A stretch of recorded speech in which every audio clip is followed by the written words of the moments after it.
बिहार के अपर मुख्य सचिव के पाठक प्रतिनियुक्ति पर दिल्ली जा चुके हैं।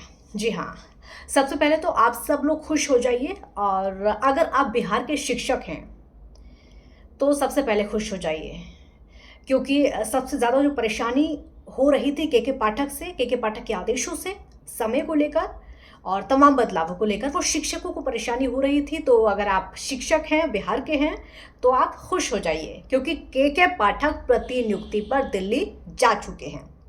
इस चीज़ के लिए पहले तो उन्होंने सरकार को, मुख्यमंत्री को आवेदन किया था, उनका आवेदन स्वीकार किया गया और अब वो दिल्ली जा चुके हैं। देखिए, इन सब चीज़ों के बीच में आपने बहुत कुछ सुना है कि इस बीच में हुआ क्या, लेकिन सबसे बड़ी बात, दिल्ली जाने के बाद भी के पाठक के आदेशों का पालन हो रहा है। बहुत सारे ऐसे आदेश हैं जिनका अभी भी बिहार में पालन हो रहा है। वो कौन-कौन से आदेश हैं, ये मैं आपको बताऊँगी। उसके लिए आपको वीडियो अंत तक देखनी होगी।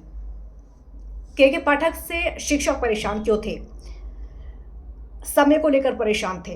के पाठक 9 से 5 बजे तक, सुबह 9 बजे से शाम को 5 बजे तक शिक्षकों से उन्होंने आदेश दिया था कि स्कूल में शिक्षकों को रहना है, पढ़ाई करानी है और सुबह 9 बजे से पहले पहुँच रहे हैं, यानी 8:30 से पौने 9 तक पहुँच जाना है और शाम को 5 बजे के बाद यानी 5:15 या फिर 5:30 बजे स्कूल से निकलना है।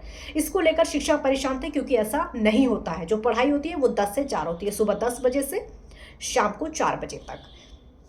और इसके अलावा परीक्षा को लेकर अगली परेशानी थी। परीक्षा को लेकर, जो कि 3 अटेम्प्ट में परीक्षा होनी है, ऑनलाइन परीक्षा, उसको लेकर शिक्षकों ने विरोध किया था कि वह परीक्षा नहीं दे पाएंगे और इसमें कुछ ना कुछ समाधान किया जाए। तो फिर के पाठक ने एक विकल्प रखा कि 3 जो पार्ट होंगे शिक्षा के वो तो ऑनलाइन होंगे, उसके अलावा 2 पार्ट में शिक्षा ऑफलाइन भी होगी। जो ऑनलाइन परीक्षा नहीं दे सकते हैं वो ऑफलाइन परीक्षा दे सकते हैं और अगर वो एक भी परीक्षा में पास हो जाते हैं तो जो मांगे हैं उनकी पूरी कर दी जाएंगी। राज्य बिना किसी शर्त के राज्यकर्मी का दर्जा शिक्षकों को दिया जाए, ये उनकी मांग थी, इसको पूरा किया जाएगा। इसके साथ ही उनको विकल्प भी चाहिए था ताकि वो अपने हिसाब से नौकरी कर सके, कहाँ कौन से ज़िले में रहना चाहते हैं, ये विकल्प भी उन शिक्षकों को चाहिए था। साथ ही वेतन को लेकर भी और साथ ही उम्र में 10 साल बढ़ाए जाए, ये तमाम मांगे थी जो कि शिक्षकों की तरफ से की जा रही थी। लेकिन उन सब के बीच में के पाठक के बहुत सारे फरमान थे। हाजिरी को लेकर भी था कि सुबह समय से शिक्षक पहुंचे और साथ में उनकी सेल्फी ली जाए, उस सेल्फी को जिला कार्यालय भेजा जाए, वहां पर अधिकारी चेक करेंगे, उसके आधार पर डिसाइड किया जाएगा कि शिक्षक समय पर स्कूल में पहुंच रहे हैं या फिर नहीं पहुंच रहे हैं। पढ़ाई को लेकर भी नियोजित शिक्षकों को आपने देखा होगा किस तरीके से उन्होंने परीक्षा से एक दिन पहले एडमिट कार्ड तक अपने जला दिए थे।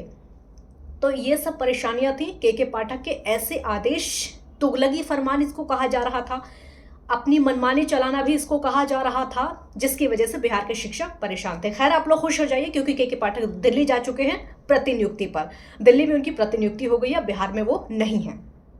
लेकिन सवाल यह है कि उनके आदेशों का पालन क्यों किया जा रहा है, उनके आदेशों का आखिरकार पालन कर कौन रहा है और के पाठक के जाने के बाद भी उनके ऐसे कौन से आदेश हैं जो कि बिहार में रह गए हैं।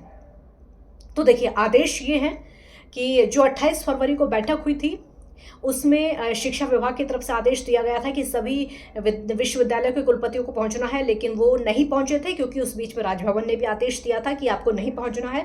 तो कुलपतियों ने राजभवन का आदेश माना था, लेकिन के पाठक का नहीं माना था, जिसकी वजह से वो उस बैठक में नहीं पहुंचे थे। उस बात पर के पाठक को गुस्सा आया, तो के पाठक ने पहले तो उनके वेतन पर रोक लगाई, उसके बाद उनके बैंक के खाते थे उन पर रोक लगा दी, उसके बाद एक एक करके एफआईआर दर्ज करनी शुरू की। एफआईआर वाला मुद्दा जो है वो सबसे बड़ा है, इसको आप गौर से सुनिएगा।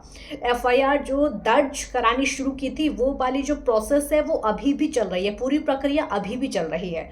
और एक मामला दरभंगा से निकलकर सामने आया है, जहां पर दरभंगा में एक विश्वविद्यालय के कुलपति पर एफआईआर अभी भी जो प्रक्रिया है वो चल रही थी। एफआईआर दर्ज हो चुकी है और ये पूरा मामला थाने तक पहुंचा। थाने में जाके पता चलता है कि ये के पाठक का आदेश है, उन पर एफआईआर दर्ज हुई और उसी प्रक्रिया को आगे बढ़ाया जा रहा है।